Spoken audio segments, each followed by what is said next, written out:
Hello mga be! For today's video, magluto tayo ng kimchi soup. Cravings ko to kasi parang ang sarap kainin sa mga napapanood ko, kaya magluto na lang tayo. For the ingredients, kailangan natin ng kimchi, ng tofu, ng pork, gochujang, sugar, soy sauce, and water. In a pan, maglagay tayo ng konting oil and then lutuin natin yung pork hanggang maging slightly brown.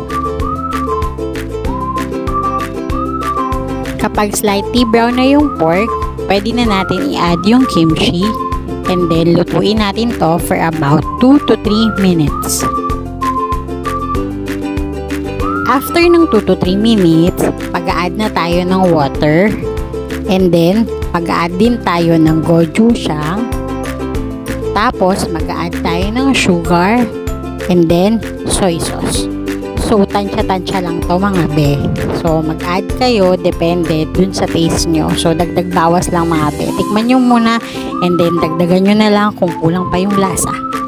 Kapag kumukulo na, pwede na natin ilagay yung tofu and then lutuin lang natin siya for another 5 to 10 minutes and then luto na yung soup natin. Enjoy eating! That's all for today's video. Don't forget to click like and share. Kabkun ka!